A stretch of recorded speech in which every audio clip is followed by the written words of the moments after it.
Now, the purpose of the Bible is to testify of Jesus Christ. The Bible, from Genesis to Revelation, points to Christ. The Bible is true in a very strange way.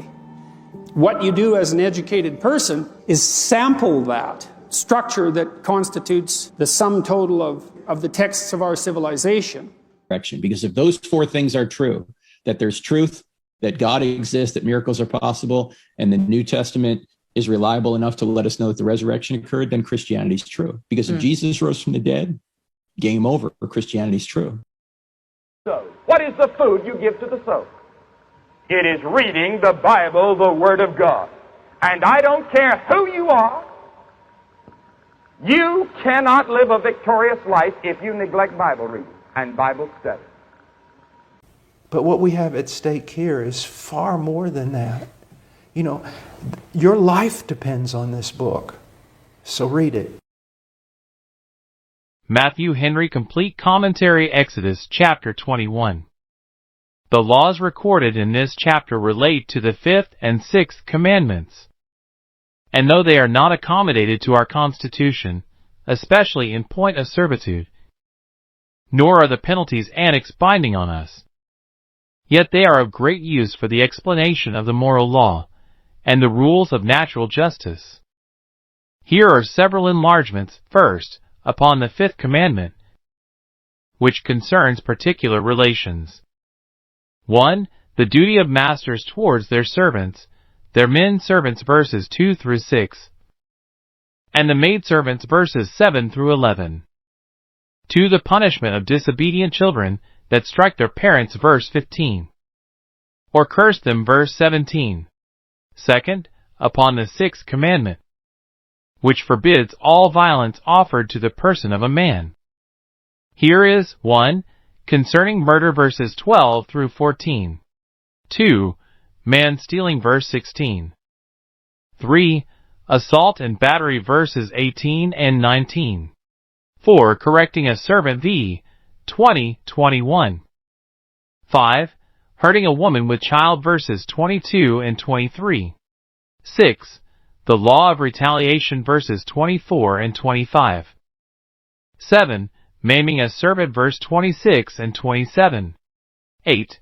An ox goring, verses 28 through 32. 9. Damage by opening a pit, verses 33 and 34. 10. Cattle fighting, verses 35 and 36. Verses 1 through 11. The first verse is the general title of the laws contained in this, and the 2 following chapters, some of them relating to the religious worship of God, but most of them relating to matters between man and man, their government being purely a theocracy. That which in other states is to be settled by human prudence was directed among them by a divine appointment, so that the constitution of their government was peculiarly adapted to make them happy. These laws are called judgments, because they are framed in infinite wisdom and equity, and because their magistrates were to give judgment according to the people. In the doubtful cases that had hitherto occurred, Moses had particularly inquired of God for them, as appeared, chapter 18, verse 15. But now God gave him statutes in general by which to determine particular cases, which likewise he must apply to other like cases that might happen, which, falling under the same reason, fell under the same rule. He begins with the laws concerning servants, commanding mercy and moderation towards them. The Israelites had lately been servants themselves, and now that they had become not only their own masters, but masters of servants too, lest they should abuse their servants, as they themselves had been abused, and ruled with rigor by the Egyptian taskmasters. Provision was made by these laws for the mild and gentle usage of servants. Note, if those who have had power over us have been injurious to us, this will not in the least excuse us if we be in like manner injurious to those who are under our power, but will rather aggravate our crime, because, in that case, we may the more easily put our souls into their souls' stead. Here is, first, a law concerning men's servants, sold either by themselves, or their parents through poverty, or by the judges, for their crimes, even those of the latter sort, if Hebrews were to continue in slavery but 7 years at the most, in which time it was taken for granted that they would sufficiently have smarted for their folly or offense. At the 7 years' end, the servant should either go out free, verses 2 and 3, or his servitude should thenceforward be his choice, verses 5 and 6. If he had a wife given him by his master, and children, he might either leave them and go out free himself, or, if he had such a kindness for them, that he would rather tarry with them in bondage than go out at liberty without them, he was to have his ear bored through to the doorpost, and serve till the death of his master, or the year of Jubilee. First, by this law God taught, one, the Hebrew servants' generosity, and a noble love of liberty. For they were the Lord's freemen. A mark of disgrace must be put upon him who refused liberty when he might have it, though he refused it upon considerations otherwise laudable enough. Thus Christians, being bought with a price, and called unto liberty, must not be the servants of men, nor of the lusts of men. 1 Corinthians chapter 7 verse 23. There is a free and princely spirit that much helps to uphold a Christian. Psalms chapter 51 verse 12. He likewise taught, too, the Hebrew masters not to trample upon their poor servants, knowing not only that they had been by birth upon a level with them, but that, in a few years, they would be so again. Thus Christian masters must look with respect on believing servants. Philemon chapter 16. Second, this law will be further useful to us, 1. To illustrate the right God has to the children of believing parents, as such, and the place they have in His church.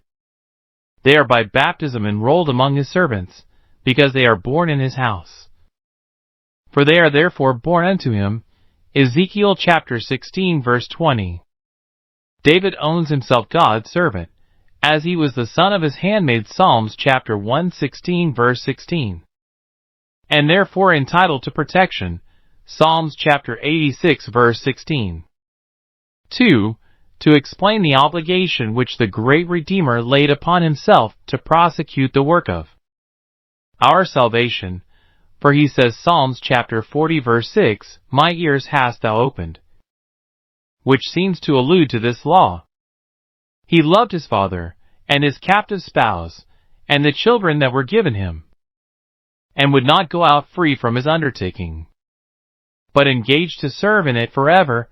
Isaiah chapter 42 verses 1 and 4. Much more reason have we thus to engage ourselves to serve God forever. We have all the reason in the world to love our Master and His work, and to have our ears bored to His doorposts, as those who desire not to go out free from His service, but to be found more and more free to it, and in it. Psalms chapter 84 verse 10. Concerning maidservants, whom their parents, through extreme poverty, had sold when they were very young, to such as they hoped would marry them when they grew up, if they did not. Yet they must not sell them to strangers, but rather study how to make them amends for the disappointment if they did.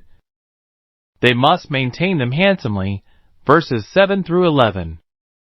Thus did God provide for the comfort and reputation of the daughters of Israel, and has taught husbands to give honor to their wives, be their extraction ever so mean as to the weaker vessels.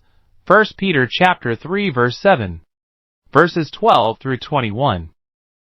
Here is, first, a law concerning murder. He had lately said, Thou shalt not kill. Here he provides 1. For the punishing of wilful murder, verse 12, he that smitteth a man, whether upon a sudden passion, or in malice prepense, so that he die. The government must take care that the murderer be put to death, according to that ancient law, Genesis chapter 9 verse 6, Whoso sheddeth man's blood, by man shall his blood be shed. God, who by his providence gives and maintains life, thus by his law protects it, so that mercy shown to a willful murderer is real.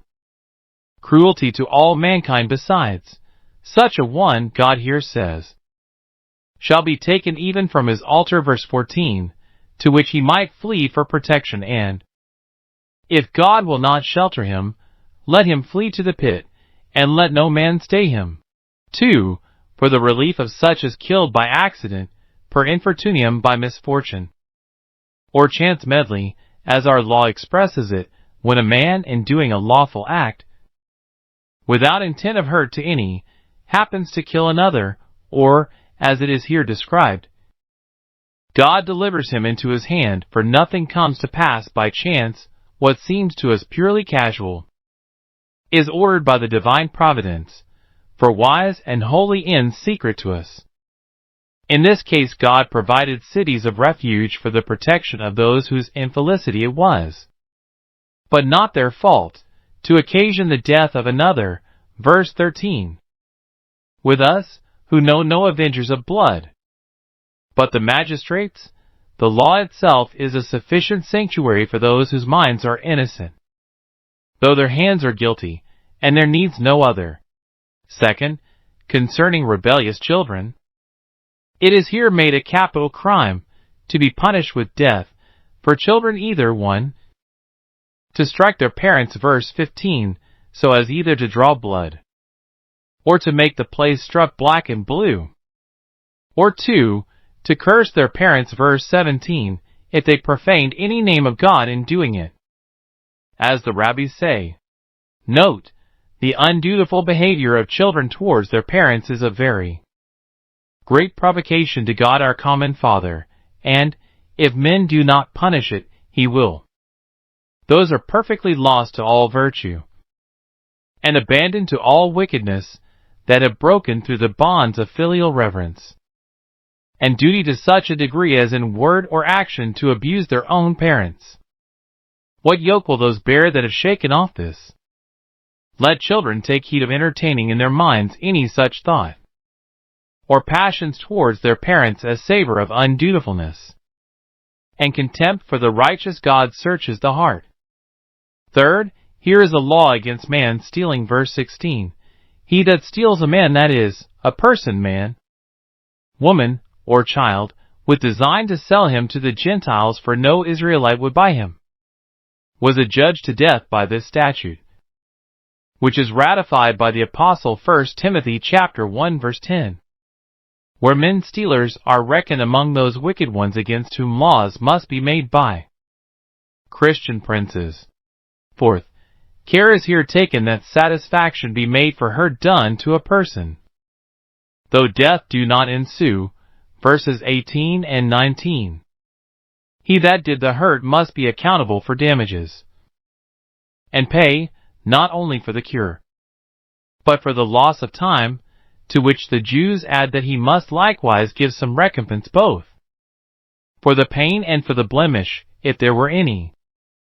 Verses 22 through 36 observe here first the particular care which the law took of women with child, that no hurt should be done them which might occasion their miscarrying. The law of nature obliges us to be very tender in that case, lest the tree and fruit be destroyed together. Verses 22 and 23. Women with child, who are thus taken under the special protection of the law of God, if they live in his fear, may still believe themselves under the special protection of the providence of God, and hope that they shall be saved in childbearing. On this occasion comes in that general law of retaliation which our Savior refers to. Matthew chapter 5 verse 38, an eye for an eye. Now 1. The execution of this law is not hereby put into the hands of private persons, as if every man might avenge himself, which would introduce universal confusion, and make men like the fishes of the sea. The tradition of the elders seems to have put this corrupt gloss upon it, in opposition to which our Savior commands us to forgive injuries, and not to meditate revenge, Matthew chapter 5 verse 39.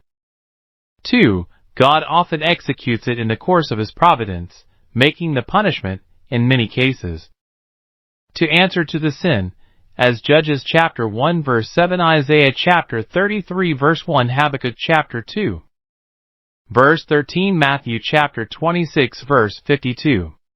3. Magistrates ought to have an eye to this rule in punishing offenders and doing right to those that are injured.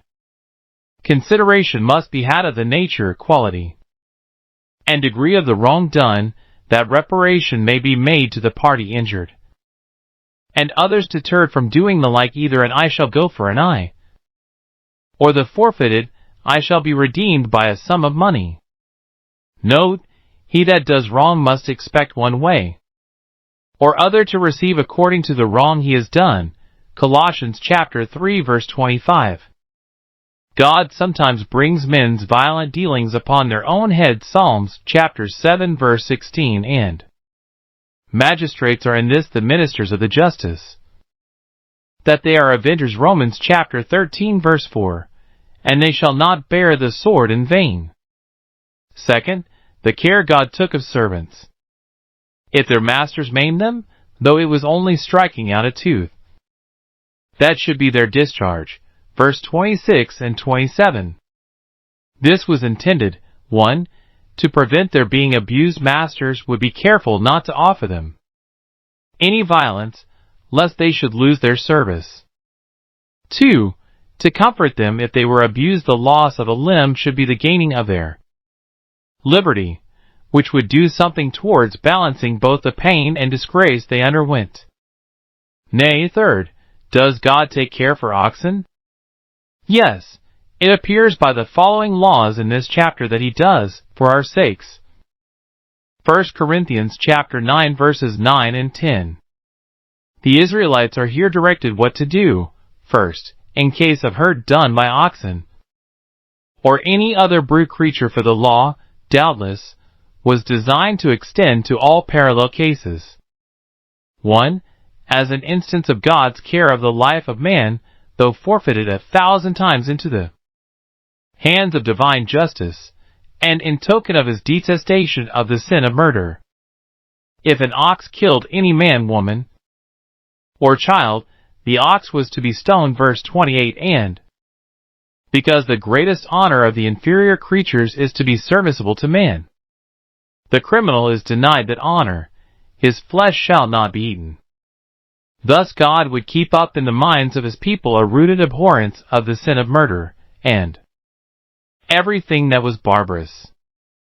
2. To make men careful that none of their cattle might do hurt, but that, by all means possible, mischief might be prevented. If the owner of the beast knew that he was mischievous, he must answer for the hurt done, and, according as the circumstances of the case proved him to be more or less accessory, he must either be put to death or ransom his life with a sum of money. Verses 29 through 32. Some of our ancient books make this felony by the common law of England, and give this reason: the owner, by suffering his beast to go at liberty when he knew it to be mischievous, shows that he was very willing that hurt should be done.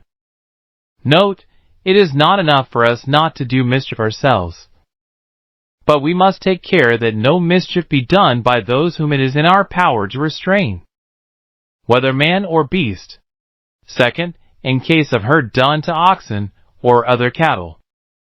1. If they fall into a pit and perish there, he that opened the pit must make good the loss.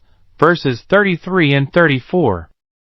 Note, we must take heed not only of doing that which will be hurtful, but of doing that which may be so.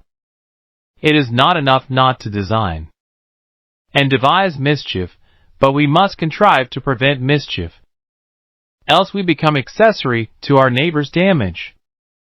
Mischief done in malice is the great transgression, but mischief done through negligence, and for want of due care and consideration, is not without fault, but ought to be reflected upon with great regret, according as the degree of the mischief is, Especially we must be careful that we do nothing to make ourselves accessory to the sins of others by laying an occasion of offense in our brother's way. Romans chapter 14 verse 13. 2. If cattle fight, and one kill another, the owner shall equally share in the loss. Verse 35. Only if the beast that had done the harm was known to the owner to have been mischievous he shall answer for the damage, because he ought either to have killed him or kept him up. Verse 36. The determinations of these cases carry with them the evidence of their own equity, and give such rules of justice as were then, and are still in use, for the decision of similar controversies that arise between man and man. But I conjecture that these cases might be specified rather than others, though some of them seem minute, because they were then cases in fact actually depending before Moses, for in the wilderness where they lay closely encamped, and had their flocks and herds among them, such mischiefs as these last mentioned were likely enough to occur. That which we are taught by these laws is that we should be very careful to do no wrong, either directly or indirectly, and that, if we have done wrong, we must be very willing to make satisfaction, and desirous that nobody may lose by us.